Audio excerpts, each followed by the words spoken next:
And welcome back to the Zanpakuto Creation Series. Today's Zanpakuto Creation Series request comes to us from Yajur. Oh God, hold on. I just want to be sure I get this name right. Comes to us from Yaju World and KCM Neris and Retsudun Varus.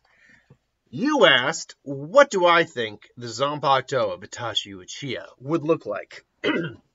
Itachi Uchiha is a pretty unique individual in the Naruto world in terms of his outlook. He is actually described as being a pacifist, but ultimately being because of the world and the lifestyle he is unfortunately forced to be in. He is a ninja. He had to kill and he slaughtered his clan, but he did it ultimately for the sake of peace overall, like the safety and peace of the village, safety of his brother. He's also someone who is very intelligent, very calculating, and was planning, honestly, 2 steps ahead for a lot of the time. People talk about, like, Madara's plan was like 5D chess. Like, no, Itachi's plan was a lot more like 5D chess.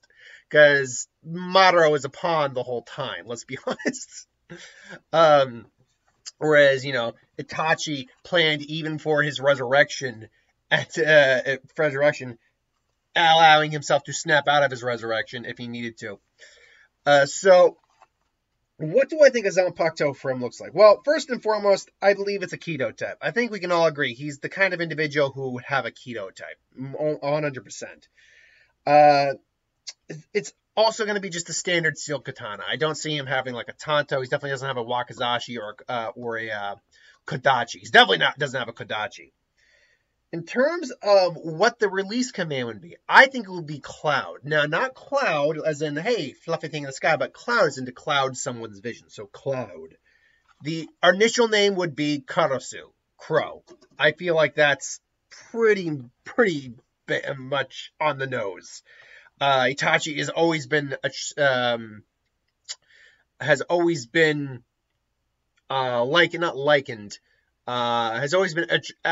attributed, thank you, attributed to like crows, things along those lines. There's always been that comparison.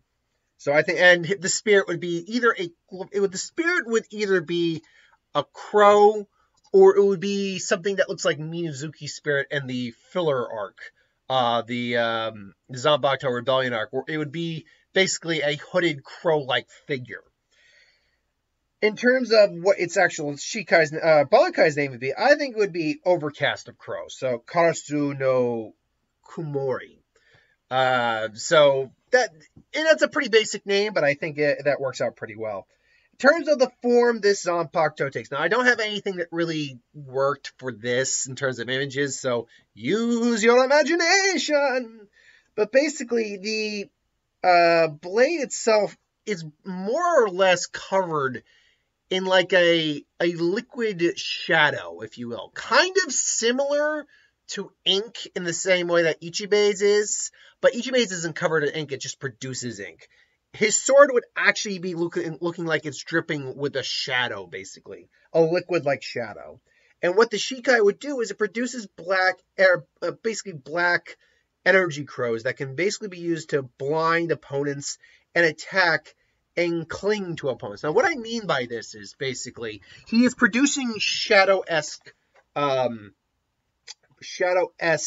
like energy, darkness more or less, and it can be used for some offensive terms. Like it does produce these crows that can attack someone if need be, but they're not overly strong. They do have some actual physical Ryatsu to them, which allows them to do some damage. Really what they're designed for more is for illusionary capabilities, for distracting, for even binding an opponent, like binding an opponent in shadow, that's why the shadow clings to someone.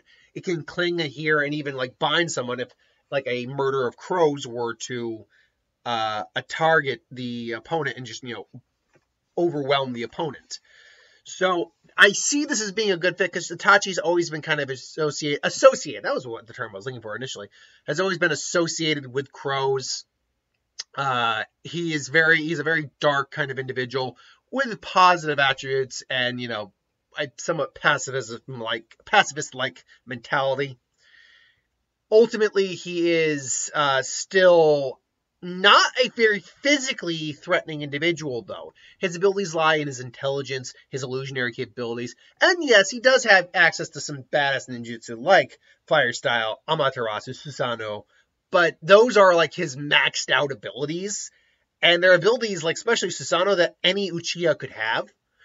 In fact, Amaterasu is technically something that only Itachi really had. Sasuke only has it because Itachi kind of imbued him with it.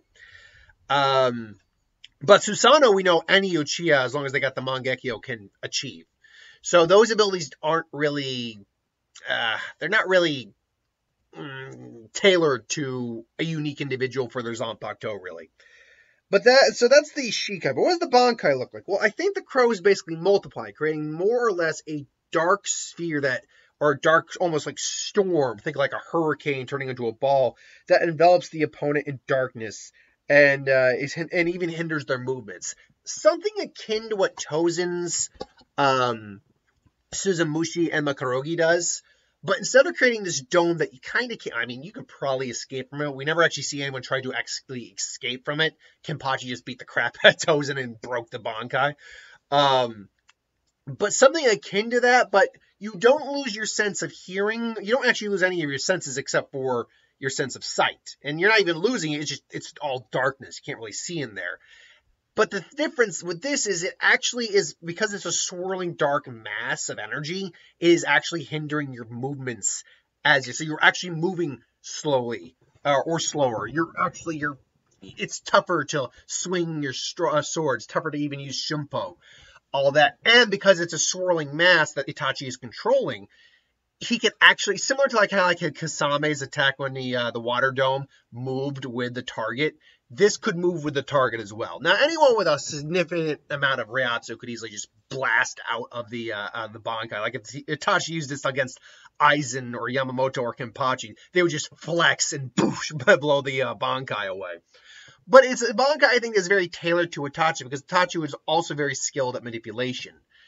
Mind games would be a very big a proponent of this Bankai because the opponent still has every one of their senses as well. So I think this is a Bankai that works well as something that's not really an offensive type of Zanpakuto, but a very intellectual Zanpakuto. You got to really strategize with how you use it. In terms of the weaknesses, one of the big weaknesses right off the bat is this is not a physical Zanpakuto. This is not a Zanpakuto that is designed for going toe-to-toe with someone. Like Itachi, if he releases his Shikai going up against even, say, I don't know, let me use like a low tier, like even going up against Zabimaru, for example. This is not a Zanpakuto that is designed for straight melee combat. I mean, sure, it can cut and go toe-to-toe with a sword normally, but you're going like power to power, release to release. This is not a Zanpakuto that's designed for melee combat. This is a Zanpakuto designed to use its special abilities to kind of, hinder the opponent and hopefully keep them at bay. Another downside would probably be the fact that Itachi is actually noted to not have extremely large chakra reserves, all things considered. That's why he made up for it with chakra control and finesse. I imagine this is not a Zanpakuto that can be maintained very long, especially in Bankai, because Itachi is probably spiritual pressure, his Reiatsu. Would probably still be captain level, most likely, because of the character he is, but it would be like a low captain, not like even an average captain. Or at best, he'd be like average captain level. So it's not something he can maintain for, days on end or whatever. It's something that could probably only be used for like maybe 15 minutes, 20 minutes at a time before he's basically got to release it. But given that time, he's probably, going in for the kill pretty quick because that's the kind of character Itachi would be. Overall, though, I think this is a good kind of fit for Itachi. I like the aspect of throwing crows in there. I like that. It's the only reason I even know freaking Karasu is the Japanese name for crows because of Yu Yu Hakusho. But I'm glad that I can at least get Karasu as a legitimate Japanese name for a Zanpakuto. I'll be honest, I don't hate it, but I dislike using the Google Translate because I know it's not the accurate name. I know that's not what it would really be called. It's just as close as I can get. But either way, so I mean that's my thought on Itachi Uchiha's Zanpakuto. What do you think? Do you like this idea for a Zanpakuto, or would you do something different? Where would you go if you wanted to do something different? Let me know in the comments below. But thank you for watching. Hope you enjoyed. Like, comment, share, subscribe. As always, if you want us to review something, put in the comments below. Let us know. We'll do a review of it at some point. Hit that bell if you want to be notified. Thanks for watching, and I'll see you folks later. Have a good one.